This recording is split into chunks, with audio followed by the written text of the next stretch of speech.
Olá, caros alunos, vamos fazer a nossa correção do exercício proposto da aula de número 16, né? Que começa com a questão de número 4, né? Roteiro de estudo, tá ok? Então vamos à primeira questão, né? Deixa eu ver aqui, 156, né? A gente teve um pulo, tá? Voltamos aqui. Então o que a gente tem aqui, ó? A primeira questão diz o seguinte: indique um fato que comprove o declínio do sistema colonial espanhol no século XVII. Muito bem. O que a gente tem? Um dos fatores, né, dessa perda, né, do sistema colonial espanhol no século XVII foi que várias ilhas no Caribe, né, como parte de São Domingos, por exemplo, e a Jamaica, né, elas foram conquistadas por piratas. Né? Então isso é uma evidência, né, desse declínio, né, do sistema colonial espanhol nas Américas. Tá, ok? Vamos agora à questão de número 5. E ela diz assim, ó: como explicar a utilização da mão de obra dos africanos escravizados na economia açucareira das Antilhas a partir do século XVII? Bom, a gente pode dizer o seguinte, que a economia açucareira das Antilhas, né, francesas e inglesas, ela se baseou na escravidão africana, né, porque a população indígena das ilhas haviam sido dizimadas pelos espanhóis no século XVI. Então houve a necessidade de haver uma substituição, né? Alguém deveria fazer esse trabalho, né?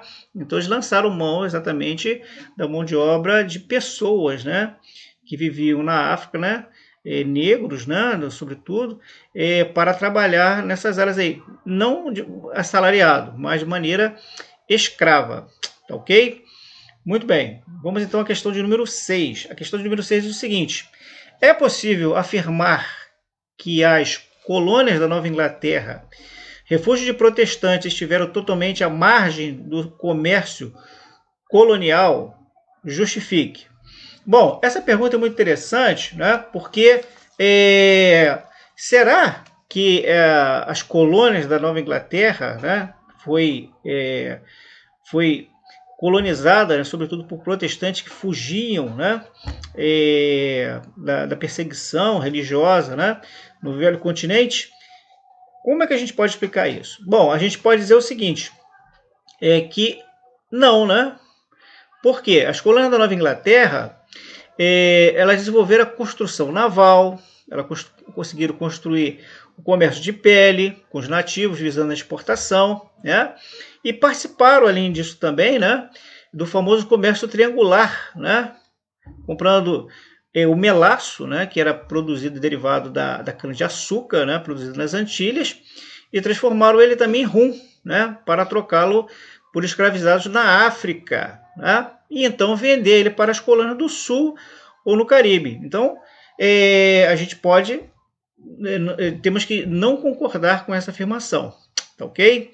Muito bem, vamos então à questão de número 7. E a questão número 7 diz o seguinte: qual é a relação de Jean-Baptiste Colbert com o mercantilismo europeu? Né?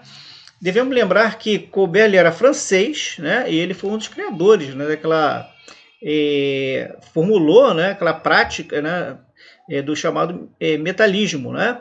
Ele que era ministro, né, das finanças da França na época do Henrique, né, 14, ele pôs em prática diversas ideias, né, a partir dessa teoria dele, né, metalista, para fortalecer a economia francesa, né, como monopólios comerciais nas colônias, taxação sobre a importação de manufaturados pelo reino, incentivo à marinha de guerra, né? Então ele teve uma importância muito grande, né? Tal ponto, né, que os historiadores, muitos historiadores, não existe uma unanimidade, né, passaram a chamar o mercantilismo, né, francês de colbertismo, ok?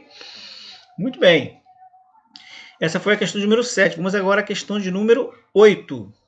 E ela diz o seguinte: qual é a relação entre a formação do Império Português e o sistema de feitorias? Bom, nesse caso, o que a gente tem?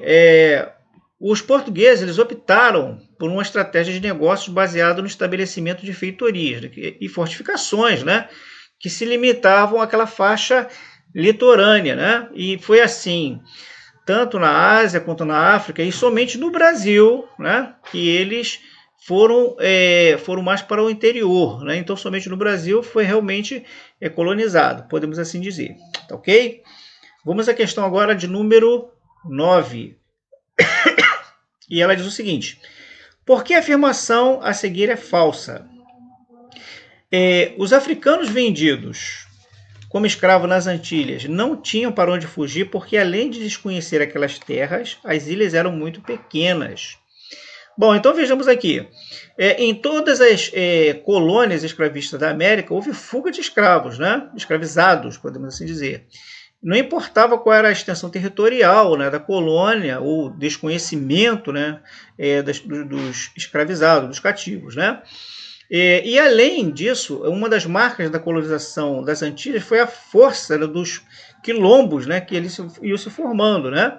Alguns até conseguiram negociar com o governo colonial, né, de modo que eles conseguiram assegurar a sua liberdade, né, e de seus membros em troca de paz também. Então essa é uma afirmativa falsa justamente por causa dessas justificativas, nesses argumentos, tá legal?